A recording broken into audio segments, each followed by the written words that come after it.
ಹಾಗೆ ವಕ್ಫ್ ಹಗರಣ ವಿರುದ್ಧ ಸಮರವನ್ನ ಸಾರುವುದಕ್ಕೆ ಈಗಾಗಲೇ ಕೇಸರಿಗೆ ಟಕ್ಕರನ್ನ ಕೊಡುವುದಕ್ಕೆ ಎಲ್ಲಾ ರೀತಿಯಾದಂತಹ ಸಿದ್ಧತೆಯನ್ನ ಮಾಡಿಕೊಳ್ಳಲಾಗ್ತಾ ಇದೆ. ಕೂಡ ವಕ್ಫ್ ವಿರುದ್ಧ ಸಮರವನ್ನ ಸಾರಿದೆ ಕೇಸರಿ. ಈಗ ಕೇಸರಿಗೆ ಟಕ್ಕರ್ ಕೊಡೋದಕ್ಕೆ ಕಾಂಗ್ರೆಸ್ ಕೂಡ ಸಜ್ಜಾಗಿದೆ. ಮೈಸೂರು ಅರ್ಬನ್ ಡೆವಲಪ್ಮೆಂಟ್ ಅಥಾರಿಟಿ ಹಾಗೆ ವಾಲ್ಮೀಕಿ ನಿಗಮ ಹಗರಣ, ವಕ್ಫ್ ಹಗರಣ ವಿರುದ್ಧ ಸಮರವನ್ನ ಈಗಾಗಲೇ ಕೇಸರಿ ಪಾಳೆಯ ಸಾರಿರುವುದು ಗೊತ್ತಿರುವಂತ ವಿಷಯ. ಈಗ ನೋಡಿ, ಕಾಂಗ್ರೆಸ್ ಪಾಳೆಯ ಕೇಸರಿ ಪಾಳೆಯಕ್ಕೆ ಟಕ್ಕರ್ ಕೊಡೋದಕ್ಕೆ ರೆಡಿ ಆಗಿದ್ದಾರೆ. ವಾಲ್ಮೀಕಿ ವಿರುದ್ಧ ಪ್ರತಿಭಟನೆ ನಡೆಸಿದ ಬಿಜೆಪಿಗೆ ಕೌಂಟರ್ ಕೊಡೋದಕ್ಕೆ ಕೈ ನಾಯಕರು ಸಜ್ಜಾಗ್ತಿದ್ದಾರೆ. ಬಿಜೆಪಿಗರ ವಿರುದ್ಧ ಯುದ್ಧವನ್ನ ಸಾರೋದಕ್ಕೆ ಸಿದ್ಧವಾಯಿತು ಸಿದ್ಧ ಸೂತ್ರ. ಹಾಗಾದ್ರೆ ಏನು? ಬಸವರಾಜ ಬೊಮ್ಮಾಯಿ ಬಿಎಸ್ ಯಡಿಯೂರಪ್ಪ ಸರ್ಕಾರದ ವಿರುದ್ಧ ಕೊರೋನಾ ಅಸ್ತ್ರವನ್ನ ಬಿಡುವುದಕ್ಕೆ ಕಾಂಗ್ರೆಸ್ನ ನಾಯಕರು ತರಾತುರಿಯಲ್ಲಿದ್ದಾರೆ. ಚಾಮರಾಜನಗರ ಆಕ್ಸಿಜನ್ ಪ್ರಕರಣದ ತನಿಖೆಗೂ ಕೂಡ ಪ್ಲಾನ್ ಅನ್ನ ಮಾಡಿಕೊಳ್ಳಲಾಗ್ತಾ ಇದೆ. ಬಸವರಾಜ ಬೊಮ್ಮಾಯಿ ಆಗಿನ ಕಾಲದ ಆರೋಗ್ಯ ಸಚಿವರಾಗಿದ್ದಂತಹ ಡಾಕ್ಟರ್ ಕೆ ಸುಧಾಕರ್ ಅವರಿಗೆ ಬಿಸಿಯನ್ನ ಮುಟ್ಟಿಸುವುದಕ್ಕೆ ಚಿಂತನೆಯನ್ನ ನಡೆಸಲಾಗ್ತಾ ಇರುವಂತದ್ದು. ನಿನ್ನೆ ಅಷ್ಟೇ ಗಮನಿಸಿದ್ದು, ನನ್ನ ರಾಜಕೀಯ ಭವಿಷ್ಯ ಅಂತ್ಯ ಆಗುವ ಘಟ್ಟಕ್ಕೆ ಬಂದಿದ್ದೀನಿ ಅಂತ ಇದೇ ಚಾಮರಾಜನಗರದಲ್ಲಿ ಸಿಎಂ ಸಿದ್ದರಾಮಯ್ಯನವರು ಹೇಳಿಕೆಯನ್ನು ಕೊಟ್ಟರು. ಈಗ ನೋಡಿ, ಅಲ್ಲೇನೆ ಆಕ್ಸಿಜನ್ ದುರಂತ ಆಗಿತ್ತು. ಆ ವಿಷಯವನ್ನ ಮುಂದೆ ಇಟ್ಕೊಂಡು ಈಗ ಮತ್ತೆ ಸಿಡಿದೇಳೋದಕ್ಕೆ ಕಾಂಗ್ರೆಸ್ನ ನಾಯಕರು ಸನ್ನದ್ಧರಾಗ್ತಾ ಇದ್ದಾರೆ. ಸೊ ಇದರಿಂದ ಮತ್ತೆ ಬಿಜೆಪಿಗೆ ತೊಂದರೆ ಹೆಚ್ಚಾಯಿತು ಅಂತಾನೆ ಹೇಳಬಹುದು.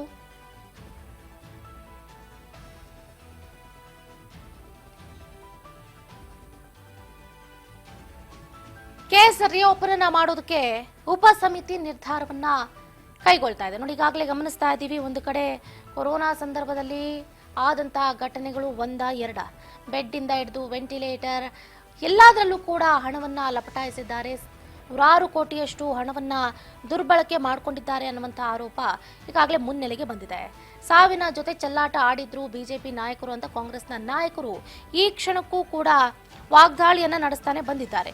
ಅಷ್ಟೇ ಅಲ್ಲದೆ ಈಗಾಗಲೇ ಏನಂತಂದ್ರೆ, ಏನು ಈ ಹಿಂದೆ ಚಾಮರಾಜನಗರದಲ್ಲಿ ದುರಂತ ಆಗಿತ್ತು, ಆಕ್ಸಿಜನ್ ದುರಂತ. ಆ ಪ್ರಕರಣವನ್ನ ಮತ್ತೆ ನಾವು ಯಾಕೆ ಮುನ್ನೆಲೆಗೆ ತರಬಾರದು? ಅದನ್ನ ವಿಧಾನಮಂಡಲ ಚಳಿಗಾಲದ ಅಧಿವೇಶನದಲ್ಲಿ ಯಾಕೆ ಇದರ ವಿರುದ್ಧ ಧ್ವನಿಯನ್ನ ಎತ್ತಬಾರದು ಅಂತ ಕಾಂಗ್ರೆಸ್ನ ನಾಯಕರು ಸಿದ್ಧರಾಗಿದ್ದಾರೆ. 2 ವರ್ಷದ ಹಿಂದೆ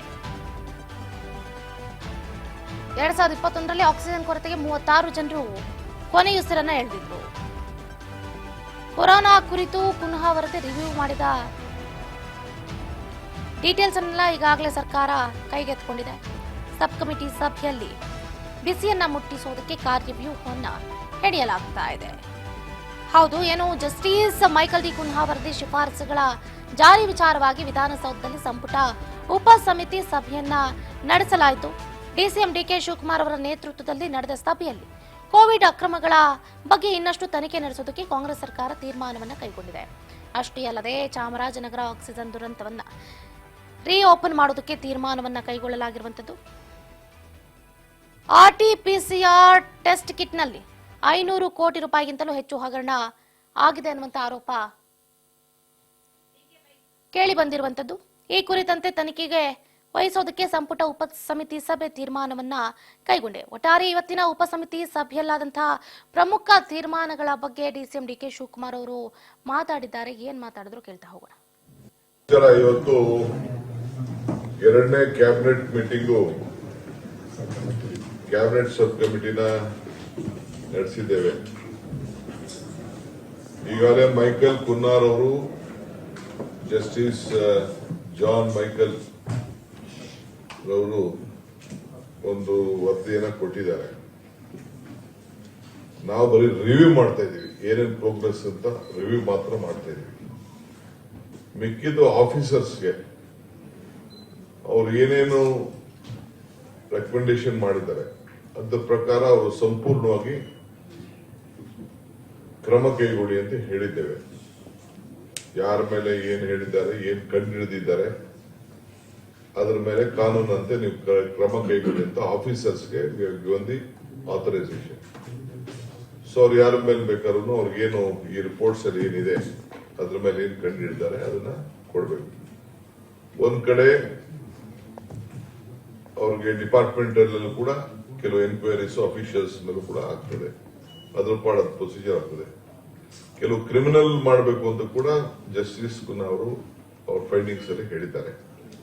ಅದು ಕೂಡ ಅದ್ರ ಕಡೆ ಪ್ರೊಸೀಜರ್ ಸಪರೇಟ್ ಆಗ್ತದೆ.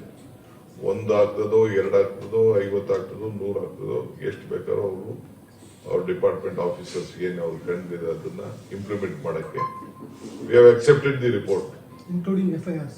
No. Whatever they want, legally whatever is there, FIR ಇನ್ನೊಂದು ಏನೋ ಡಿಸಿಪ್ಲಿನರಿ ಆಕ್ಷನ್ ಏನ್ ಬೇಕೋ ಅದನ್ನೆಲ್ಲ ಅವ್ರು ಏನ್ ಬೇಕಾದ್ರು ಮಾಡ್ಲಿ. ಇವತ್ತು 2ನೇ ಕ್ಯಾಬಿನೆಟ್ ಮೀಟಿಂಗು ಕ್ಯಾಬಿನೆಟ್ ಗಮನಿಸ್ತಾ ಇದ್ದೀರಾ 2021ರಲ್ಲಿ ಆದಂತಹ ಆಕ್ಸಿಜನ್ ಕೊರತೆಗೆ ಒಬ್ಬರಿ 36 ಜನರು ಕೊನೆಯ ಹೆಸರನ್ನ ಎಳೆದಿದ್ರು. ಆ ವಿಷಯಕ್ಕೆ ಸಂಬಂಧಪಟ್ಟಂತೆ ಈಗ ಮತ್ತೆ ಆ ಕೇಸನ್ನ ರಿಓಪನ್ ಮಾಡೋದಕ್ಕೆ ರಾಜ್ಯ ಸರ್ಕಾರ ಮುಂದಾಗ್ತಾ ಇರುವಂಥದ್ದು. What ever it may be, ಹಳೆಯ ಕೇಸ್ಗಳನ್ನ ಕೆದಕೊಂಡು ಕೂತ್ರೆ ಜನರು ಅನುಭವಿಸ್ತಾ ಇರುವಂತಹ ಸಮಸ್ಯೆಗಳಿಗೆ ಪರಿಹಾರ ಸಿಗುತ್ತಾ ಅನ್ನುವಂತಹ ಟಾಕ್ ಈಗ ಎದುರಾಗಿರುವಂಥದ್ದು. ಹಳೆಯದನ್ನ ಕೆದಕೊಂಡು ಕೂತ್ಕೊಂಡ್ರೆ ಮುಂದೆ ಆಗುವಂತಹ ಕೆಲಸವನ್ನ ಯಾರು ಮಾಡ್ತಾರೆ ಅನ್ನುವಂತಹ ಪ್ರಶ್ನೆ ಈಗ ಉದ್ಭವ ಆಗ್ತಾ ಇದೆ. ಇದರಿಂದೇನು ಜನರಿಗೆ ನಯಾ ಪೈಸೆ ಲಾಭ ಏನಿಲ್ಲ. ಸೊ ನೋಡಿ, ಹೇಳ್ಬೋದು ಅವರು ಆ ಸರ್ಕಾರದ ಸಂದರ್ಭದಲ್ಲಿ ಇಷ್ಟೊಂದೆಲ್ಲ ಹಗರಣ ಆಯಿತು, ನೀವಿದ್ದಾಗ ಇಷ್ಟೊಂದು ಹಗರಣ ಆಯಿತು, ಏನೇ ಹಗರಣ ಆಗಿರ್ಬೋದು, ಇದರಿಂದ ಜನರಿಗೆ 1 ರೂಪಾಯಿಯಷ್ಟು ಕೂಡ ಲಾಭ ಇಲ್ಲ ಅನ್ನುವಂಥ ಮಾತುಗಳು ಕೂಡ ಕೇಳಿ ಬರ್ತಾ ಇದೆ. ನೋಡೋಣ ರಾಜ್ಯ ಸರ್ಕಾರದ ನಡೆ ಮುಂದಿನ ದಿನಗಳಲ್ಲಿ.